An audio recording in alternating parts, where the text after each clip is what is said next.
All right, well, welcome. Good to see you again. Good morning. It's good to be here.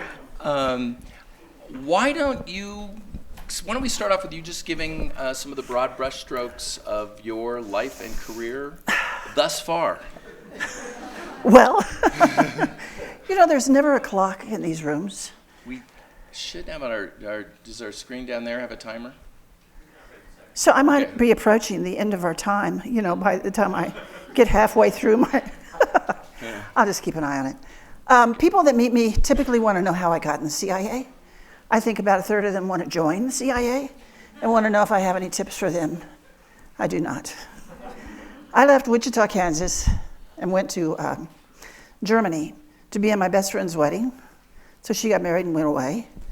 And I did not want to go back to Kansas. So I went to Frankfurt on a train, cold called Chase Manhattan Bank. I said, I'm looking for a job. They said, oh, do you have a work permit? No. You speak German? No. You ever worked in a bank before? No. They said, well, why didn't you come down and talk to us? And they hired me. I had a life full of these moments where everything took a hard right or a hard left. I still find that amazing. And I met a group of Americans, young Americans, coming into the bank. And I kind of got lonely for Americans because I was surrounded by a language I didn't speak. Anyway, I started dating one of them, and I married him a year and a half later in Switzerland. I didn't know until really right before I married him that he worked for the CIA. Because I was from Wichita, I was nonplussed would be the word. I had no idea what to do with that. So I married him. And then started working overseas. We called it a contract wife. If Valerie Plame is in here, she knows about contract wives. Hi, Valerie. Went back to headquarters. John went back to school. I was putting him through school as a secretary. And then I got stuck as a secretary. I got the top job, and I worked in Q, in the OTS version of Q. And I'll tell you about that in a second. But there was nowhere for me to go. There was no step up on a ladder. So I told them I was going to go work for the Smithsonian. And they said, well, don't do that. Why don't you take some of our courses that we give to our operations officers? Hi, Valerie. And so that was my path into a professional 27-year career at the CIA. I started out as a photo operations officer, traveling all over the world, training people, our foreign agents, in how to use concealed cameras, concealed in everything, concealed in fountain pens, concealed in buttons on your blazer, concealed in your big lighter, everything. And then I had to take the film that would have 100 pictures on it and develop it and print it in a dark room. It was it really was a very interesting career. And to just, the short version here, I went to India on a 3-month TDY, temporary assignment. Fell in love with India. I mean, it's huge. I couldn't see enough of it. So I went back to Washington. I said, I want an assignment there. They said, there's no photo assignment. There's a disguise job coming up in 2 years. I said, I'm your disguise person. And so that's how I ended up in disguise. My career took another hard turn, a career that was full of hard turns. And I finished out my career as chief of disguise, a job I never wanted. But they made me do it. Well, I should interject because you mentioned Tony. So those of you that have seen the movie Argo have seen Tony represented, because that was Tony's story. Tony always told Ben Affleck he was not good looking enough to play him. Ben would just look at him. And if you haven't seen the movie, I really encourage you to do so. But we talk about sort of deceptive methods is the sort of the title of this talk, but also the overriding theme, because we've talked about reinvention, is you've had so many different roles throughout your career. Well, now author and speaker and everything else, but you've had to reinvent yourself multiple times, and I'm kind of, that's a difficult thing. That's a challenge. It's jarring. A lot of people don't want to do it. You seem to be very flexible and open to change. Is that an accurate statement? That's an interesting observation. I think it is accurate. I used the pandemic to write a book. It's a memoir. I'm all alone now, and me and my dog. And I had, a year and a half to think about where I came from And what I wrote down, I mean, there's a pattern there that I never realized before, and I realized it because of writing the book, how you keep moving to accommodate whatever situation is coming at you. I think that partly comes from the job, because that's what we did. That was the job, you couldn't anticipate really what was going to happen next. You could just prepare broadly to be able to deal with it when it arrived. So I think that flexibility is probably a good observation. So in Moscow, some of us remember the Cold War, not everybody, but it was a very, very tense and dangerous time. And being a CIA agent in Moscow, you were at sort of the epicenter of it all. Getting that assignment was a big deal, very important, but it's scary. Yeah. Can you walk through a little bit of what you were really facing at the challenges that you faced being a part of that location? Well, I think for our case officer colleagues, being assigned to Moscow was like being awarded the Heisman Trophy. It meant that you had been selected by very discriminating senior operations officers as able to handle one of the most important assignments we could give out. But there was a catch, because the way we configured the station at the time, you had to be a brand new officer. You couldn't have a history that you were going to drag into Moscow with you. You needed to be unblemished. So we're taking our newest, freshest people and putting them in the middle of our toughest, most difficult scenario. Sort of good luck, you know. It was a challenge. The office that I worked for, OTS, helped train and outfit that officer, that new young officer, to do the job with whatever was needed. My piece of it was disguise, and disguise is not just at all mustaches and wigs. It is so much more, but that was my job. Jonna Mendez, my boss at one point, and then my husband, his piece of it was more false documents, linguists, area knowledge, and just really smart people who were able to turn on a dime. But the rest of the office, if you needed to bug anything, we needed to bug a tree, we had a microphone and a bullet that we could shoot into the trunk of a tree, and the mic would survive, you know. We could bug boulders on the beach, and we did. We could put a pinhole in any building that you pointed us at and put an invisible mic in the wall. You would call us for that. You would call us for any of your technical problems that needed solving. We were problem solvers. That was our job. And if we didn't have the equipment that you needed to do your job, we would invent it if you could convince us that you really needed it.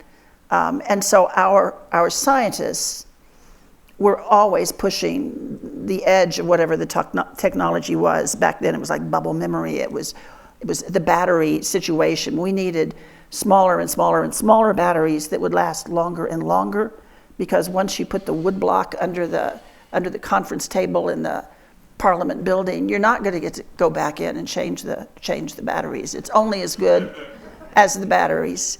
They found one in State Department on the 7th floor some years ago, and I think when they saw it, they thought they might just wait to see if the person would come back and try and change the batteries out, but they didn't do that. Well, you've said before, I think it's a great analogy, is that you in essence were helping lead the Q branch, the CIA equivalent of Q branch, which is of course so cool. But one of the big differences was, I'm going to keep pointing at Valerie. Sorry, Valerie. We never just gave James the stuff, because James, not Valerie, but James was going to go. He was going to break it. He was going to lose it. He was going to forget how it worked, and if it failed, he was going to blame us. So we typically went with our gear. We went with the equipment. If we had to train an operative, we make sure they knew how it worked before we let go of it. And did you choose some slides of any of that equipment to show, or is it? We took out a bunch of it, but if we want to put the first slide up, I'll speak to it. Only the slides that will amuse you. This is the famous rectal toolkit.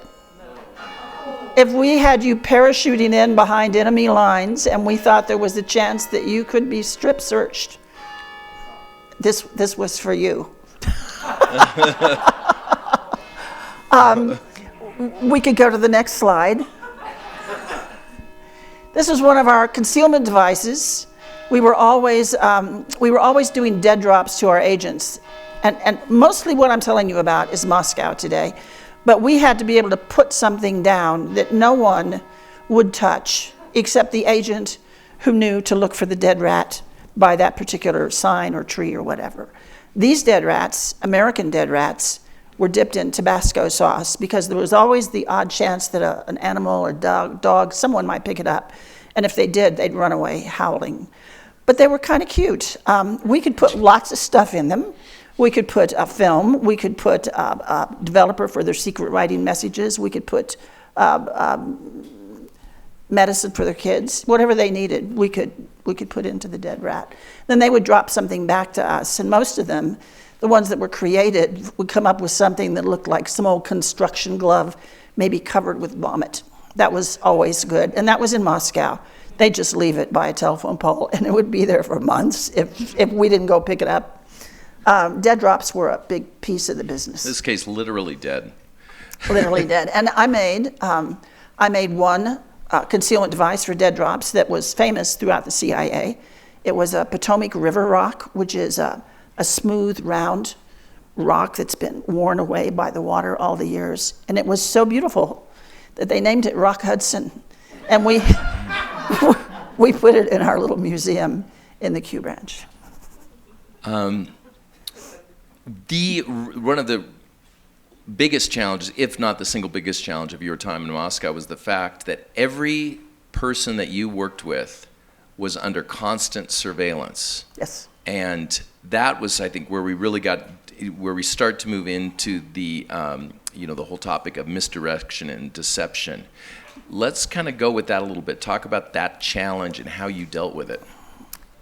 We all knew that Moscow was worst case scenario. We had dedicated teams following our officers 24/7 on the streets. If you were in the embassy, they were probably the local national that was sitting next to you working the Soviet typewriters and handling shipments back and forth. If you were at home, they had bugs in the wall. If you were in a car, they were behind you in their car. Every time you went out of the embassy, the Millie man would call out your team that was waiting in some warming room somewhere, and they'd fall in behind you, and you were never alone. Our job was to collect intelligence, to collect the information about the plans and intentions of our policymakers. We knew from overhead coverage, from satellite coverage, we kind of knew the lay of the land. We could see what was there, which was good, but we really wanted to know what was going to happen. So we were looking for the agenda for the meetings, the minutes of the meetings afterwards, the cables that were going around the world to the embassies, talking to the Russian diplomats. So in doing that, with the surveillance, that was the problem that had to be solved. How can you do that work if you have 24-hour-a-day surveillance? What they did is we changed our whole priority. We could no longer meet face-to-face with the Russians who were providing us with intelligence. And that's a really difficult situation because there is a personal connection between a guy on the end of the line who's risking his life for a variety of reasons. With Russians, it was very, very seldom was it money. It was usually ideological. It was usually with the promise that we would get them out if it got dangerous with their kids, and their kids could go to school in the West. They were very intellectual, a lot of the people that worked with us. And you had to always keep a distance and not get too close to these operations because we lost a good number of these Russians. They were discovered, they were arrested, and they were executed. 1985 was considered to be the year of the spy. There were so many of them that happened to. That was Aldrich Ames when he was at work, just turning over. He actually went out to his Russian handlers and said, "Stop killing them so fast." He didn't say stop killing them. "Stop killing them so fast. They're going to figure out that it's me. The CIA is going to figure out that it's me that's betraying these assets." So the problem was, how do you do the job if you have people with you all the time? My husband, Jonna Mendez, is very much a part of this long conversation. But we had to change our officers' identities so that we could pretend to be someone that we weren't. And we were working initially on the facial oval, but this is not just about your face. This is about all of you. How can you change a person into another? We started out with Hollywood stunt double masks because we were working with John Chambers, the man who did the Planet of the Apes and Spock's ears and all kinds of funny things. But he knew a lot about materials and how you can execute these deceptions.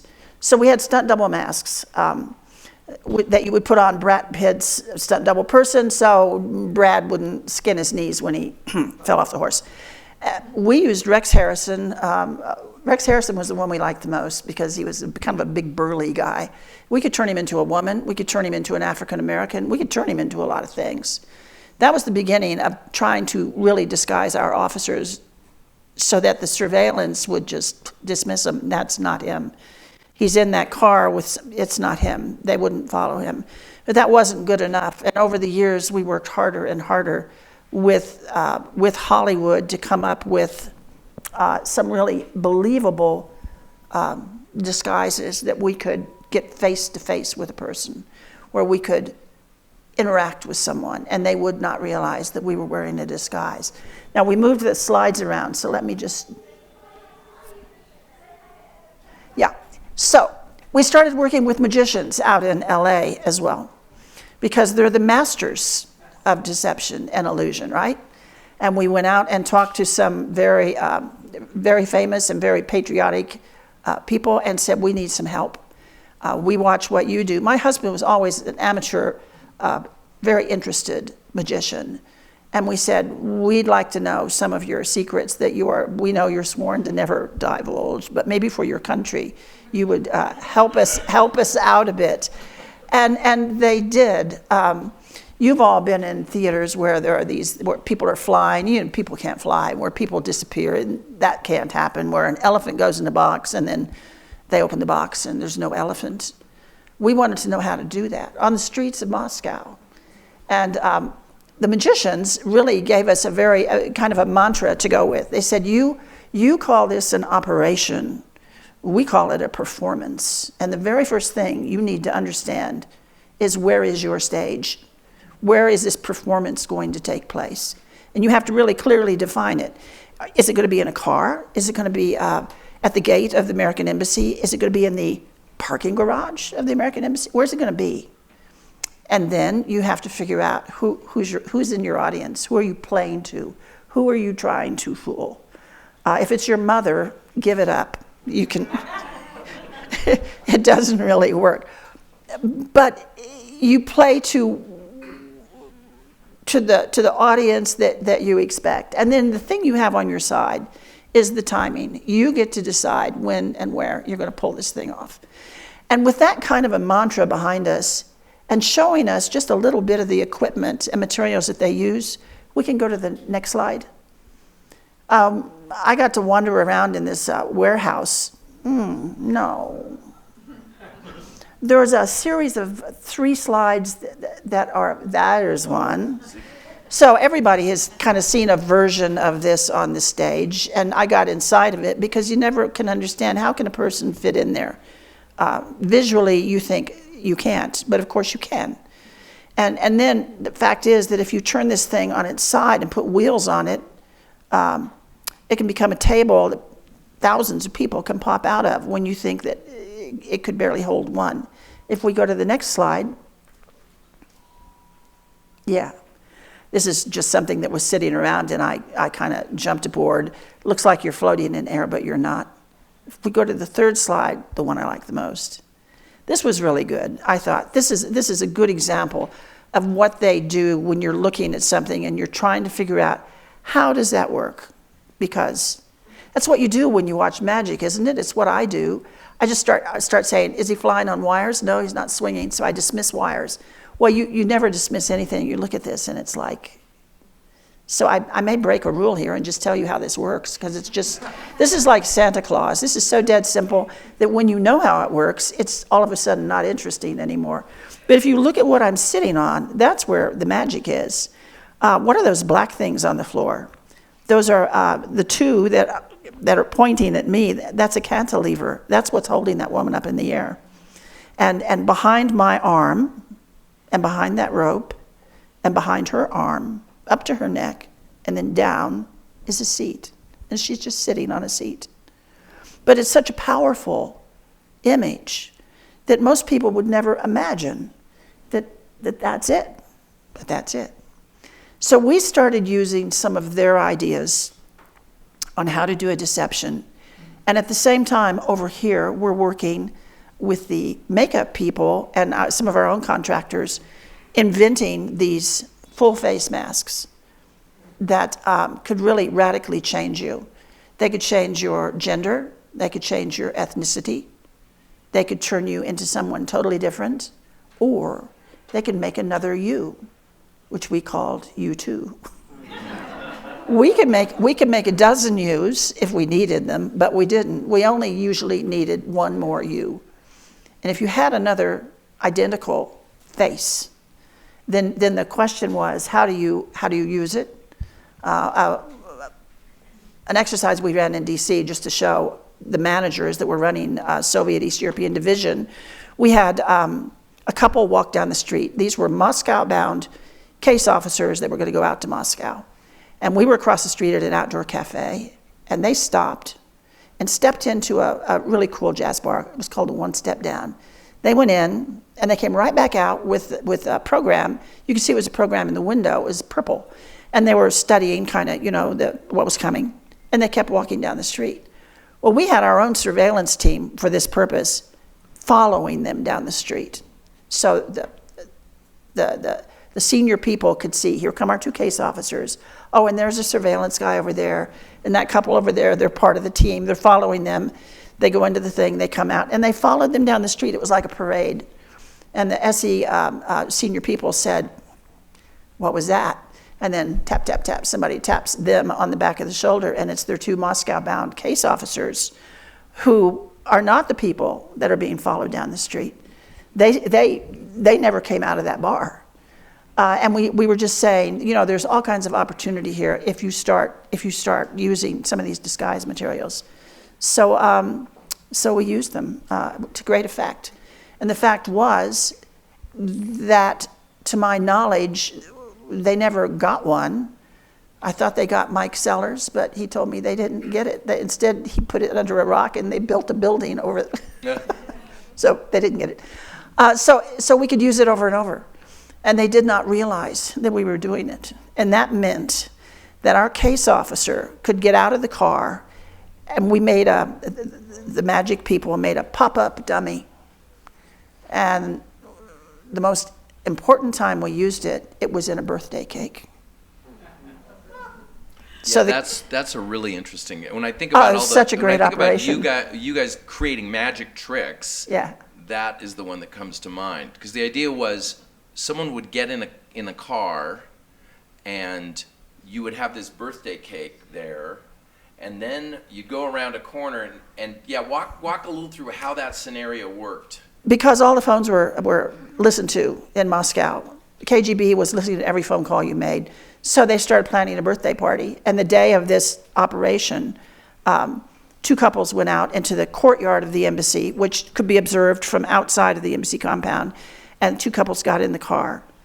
The wives in the back, of course, the men in the front. One of the wives had the birthday cake. The passenger was the operations officer. They drove to, it was like choreography. It was like a ballet. They knew exactly, like to the minute, how they were going to do this. They drove to a corner, and they turned right. And then there was another right. And on that second right, the passenger got out. The wife handed the birthday cake forward. The driver hit a button. The dummy comes up out of the birthday cake, dressed exactly like the guy who just got out of the car. And there was even a little handle for the driver, and the dummy could turn its head. He threw that in for nothing. It was just like, this we're gonna give you this. You can have the head turning option for no extra charge. Yeah. We like you guys. And that was a very important, significant operation, because we were meeting a man named Tolkachev. This book is this case has been written about widely.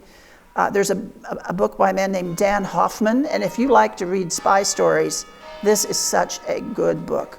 But he was giving us, the Soviets, plans for radar 10 years out. This was their future program, airborne and on the ground. The Pentagon back here just went nuts, and they gave him the nickname of the $2 billion spy, and that was back then during the Cold War. We were able to build the countermeasures to the new radar systems before they built their new radar systems. It was, I mean, that kind of shows in a very extreme way the value of collecting on the plans and intentions of your enemy and being able to prepare to. Excellent. I'm going to mention that integral to your research was the Magic Castle in Hollywood, which is a private club for magicians that's been around since the early 60s. Jamie Ian Swiss, who many of you know, is a regular performer there. We've done multiple Dent dinners at the castle, and we'll be planning one again as soon as the mask mandate in LA is lifted. I think is when we'll get a dinner together, and you'll all find out about it. So you've built all this, and then you've got something going. It's all sort of working, but I want to know when you hit adversity. Things go wrong. I want to talk a little bit about when, as good as all this is when you face some real challenges in Moscow or elsewhere, and how you've dealt with them. Because we talked the other night about problem solving. This is all about problem solving.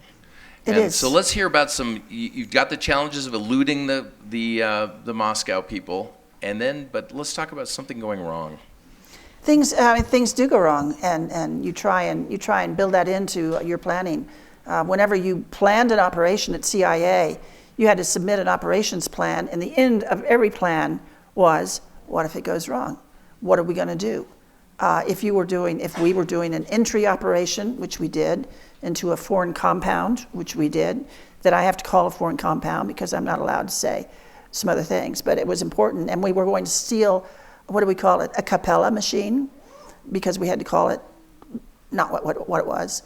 That was very important in their communication system.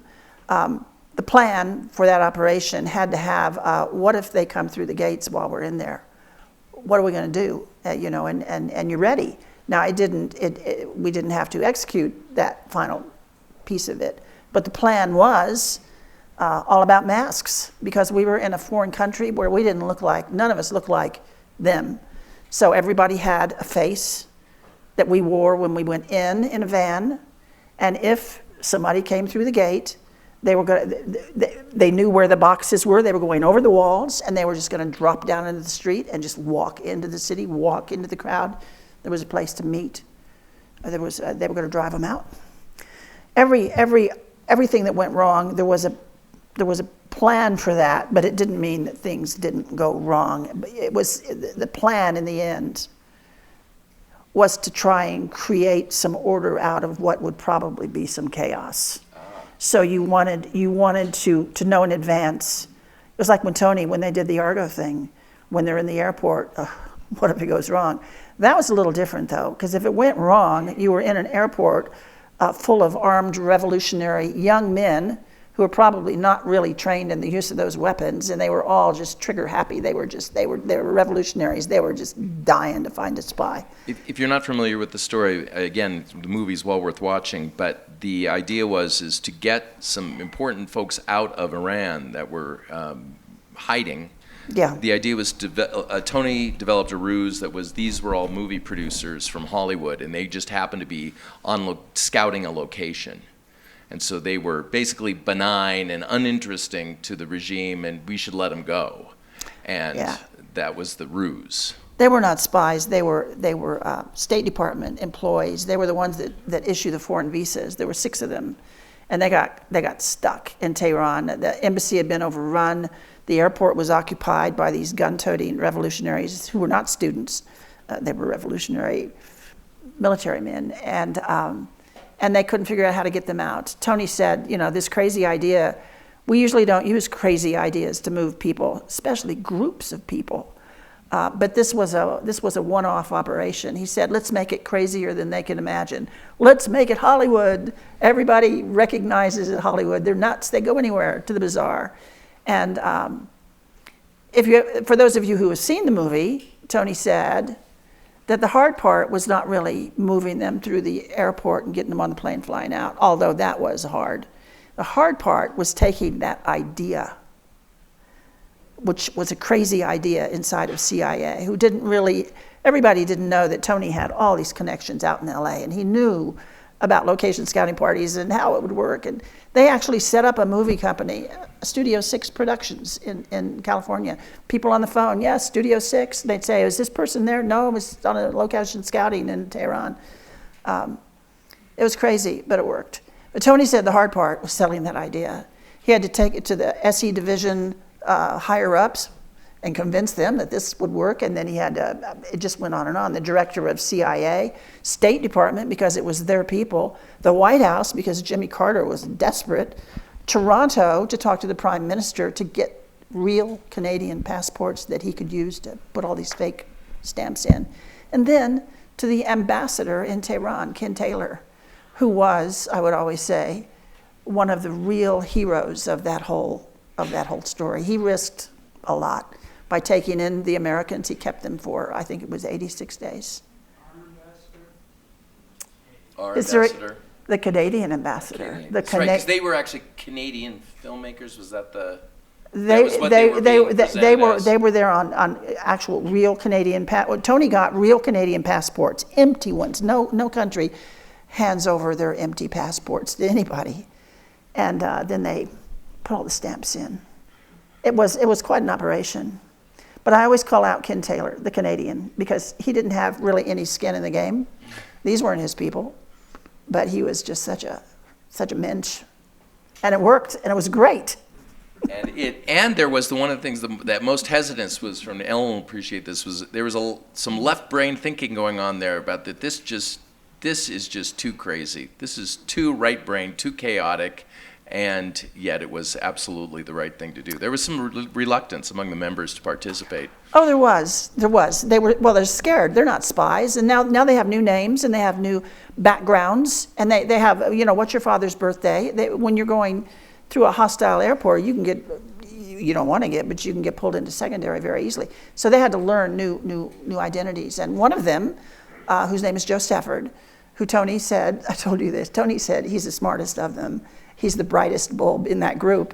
Joe said, no, I'm not going to go. This just looks a little dicey. And they all had to go. They weren't going to do it ones and twos. They all had to go. So Tony, I told you I'm going to do this. Oh, you're okay. Tony, who always was interested in magic, had 2 corks in his pocket. Now, I asked a couple of people if they would do this for me. But this is what Tony did. He's talking to Joe Stafford, and he's saying, come on. This is going to work. Trust me. This is an exfiltration. I've done 100 exfiltrations. I've never lost a soul. Come on. Joe said, I'm not convinced. So Tony reaches in his pocket. He pulls out these corks. He says, see these corks? I think he had like a black one and a white one. These are the same. He said, watch this. He said, we're going to go to the airport. We're going to do this. We're going to do this. We're going to go right through them, just like a knife through butter. And Joe Stafford looks at the black cork and the white cork, and he said, okay. And that was the go signal. So throughout this whole thing, magic actually plays a very silent but really important part in what we did. And I would point out that my husband was an artist his whole life. When CIA hired him, they ran an ad in the Denver Post, U.S. Navy looking for artists to work overseas. Tony thought, what the hell is that? So he applied. And it turned out what they wanted initially was a counterfeiter forger. And they got one. He was really very, very good at it. Can I tell him one last story? He was so good. Yeah, absolutely, yes. And then I want to talk a little bit as we close about the Oval Office. Oh, okay. So anyway, go for it. But fast. So we're at the airport, and we're going to France, and this is personal, and we've got our 3-year-old son and a mountain of luggage because we're gone for a while. And Tony, Mr. Documents, he ran the documents section at CIA, gets up to the counter of Air France with his really arrogant French guy, and my passport and Jesse's passport, and then he picks up Tony's passport like it's dirty, and he said, "This is expired." And Tony comes back over, and he looks at it, because he said, oh, well, I won't tell you what he said, but... He said, it's okay, I've got three more of them. He said, he always had a little art kit with him when we traveled. He said, 5 minutes in the men's room, I can fix this. And I said, but Tony, now it's a felony. So we went down to the passport office, got him a new passport, left the next day. He would, I don't think he'd want me telling that story, but it's just too good. Okay. That's a good one. I never heard that one. Yeah, so let's talk about a little bit of adventure in the Oval Office. Okay. That mask problem that we were working on, we kept getting it better and better and better. And when we finally got to what we thought was a demonstrable capability, I went to visit my office director in a male African-American mask with gloves, wearing a double-breasted suit. I make a great man. And my group chief took me in and said, you haven't met this new contractor, this is so-and-so and so-and-so. And it was all good until I had to talk. And then I said, well, really, I'm not. It's just me, Jonna. And my office director was blown away. So he said, we'll take it to Judge Webster, who was running CIA then. Judge Webster did a backflip and said, we're going to the White House. And I said, what? No. Not as a man. I mean, this technology is new and wonderful, but I can't carry, the Secret Service is going to arrest me if they ask me a question. So they said, make another. We made another. We made another woman. It was a woman that worked for me who was leaving, going to California, and she gave me her face. Her name was Becky. She was kind of cute. And so the morning of, I went to Judge Webster's house. His dog barked at me when I walked in. When I came out wearing the mask, the dog loved me. I thought this was a good omen, because dogs don't like hats. And I said, I'm thinking, maybe this looks like a hat to a dog. I don't know, but the dog, so I felt good about it. And we went to the White House. We got stuck outside the Oval Office because they were going long whenever it was happening. We were going in for the PDB to brief the president. And I was going to go first. I'm not part of the PDB. It's just to show him this new capability. What is a PD? Presidential Daily Brief. It's just the morning briefing that people like Trump never read it, but it's actually an important thing. They had pictures. They actually they drew did. Pictures they actually did. They very Sorry, little text and lots of toys for your eyes. But now this was President. This was George H.W. Bush, Right, okay. who I didn't vote for, and I wasn't looking forward to even meeting him. But we went in, and I took him some pictures of himself because he had been head of CIA, and we had done some disguises for him. And I said, "You'll remember disguise at this and this," and he's like, "Oh yeah, that was great. That really worked really well." And I said, "Well, I'm here to show you something else, something new that we're going to start using, and it's just going to give us this great capability." So he's peering over that desk saying, "Well, where is it?" He's looking for a bag of stuff. I said, "Well, I'm wearing it, and so I'm just going to take it off and show you how it works." So I get ready to do the Tom Cruise peel, which I think should be named after me. And he said,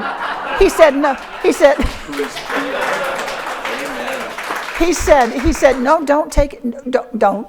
And he got up and walked around, and I know what he's looking for. He's looking for the edges. He's looking for that. Those are my eyes, but where's this thing stop? And he's looking for under here. Where is the end of it? Because that's what your eyes just automatically want to see.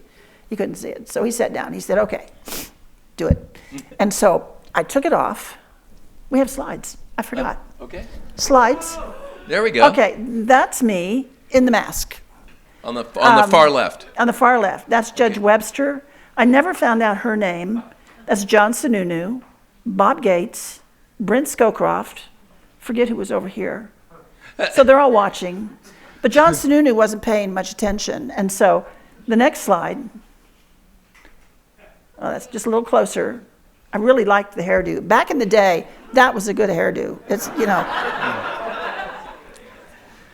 So we do the next one, and that's with it off. And John Sununu, he's regained his composure, but when I took it off, he almost fell out of his chair because he hadn't been paying any attention. So I did that, and then I left, and I went out to the office, and that dog named Millie had puppies, and I'm playing with the puppies. And the White House photographer, the one who took those pictures, came out, kind of breathless. And she said, "What did you do?" And I said, "You took pictures, right?" She said, "Yeah, but what was that?" And I said, "I can't tell you, it's classified." And so they didn't send me those pictures for 10 years. Because I think she was a little ticked off at me. And that's my White House story. But it gives you just a sense of, once you can do that, once you can start switching people around, you've got all the control. We entered a kind of a golden age, not because of masks. We entered a golden age in Moscow because of the work that Valerie Plame and her colleagues were doing. We had so much stuff coming in, we almost couldn't keep up with it. It was just fabulous. And then here came Alder James and Bob Hansen, a couple of others, and just with wrecking balls. So we started over. And now I don't work there anymore. I have no idea. I'm not supposed to know. I can't know. So if any of you have any, little rumors, feel free to come and approach me. Well, and you brought some books with you. I did. And we do have a time on the schedule where we'll be doing a little book signing, and people can pick up some copies and ask questions. And do we have the book? yeah, do we have a? That's the book. That's the hard copy, which it happened right. I finished the National Book Tour right when the pandemic hit, so I brought some paperbacks. And there's another slide of the International Spy Museum that I wanted to put up. I've been on the board of this museum for over 20 years. If you come to Washington, it is an amazing place to look at what espionage has been and what it is and what it can be. It's an educational exhibit that's just one of the best things you can do in Washington, D.C. today. Are the Russians equally qualified at disguise and so on? Are the Russians? Were the Russians as good at it as? No, if you think about it, they didn't need to be, because the Russians here in the United States, the FBI is there and the FBI is paying attention to them, but they are not as constrained and constricted and in this bubble of surveillance like we were. No other country in the world, no other nationality has a situation like we had in Russia that I know of, where we simply could not move. That was their goal, was to absolutely just wrap us so tight that we couldn't possibly collect intelligence there. And you like to show the Americans. I liked it a lot. Yeah. When Valerie's talking this afternoon, I'm going to ask her what she thought of it. I met Joe Weisberg. We met him at the New Yorker Festival. He worked at the CIA for some years, not a lot of years, which made me raise my eyebrows, because most CIA people are there for life. You go in and you just get locked into this thing. It's just riveting. I liked the show. I thought there was a lot of realism in it. I liked his disguises. If you watched it, you know what I mean. He would put on these mousy wigs and these stupid glasses and become this kind of, "Hello, Martha," just this salesman. She kept putting on different colored wigs, and she kept looking, hey, there's Kerry Washington as a blonde, and there she is as a redheaded, and I was disappointed in that. A lot of women don't like to look worse, so it limits what you can do. I was okay with Kerry Russell. That's right. That's right. Awesome. She is. Well, I think we need to wrap it up. Okay. And we will. And thank you very much. Greatly appreciate that. Pleasure. And Thank you for a good interview. and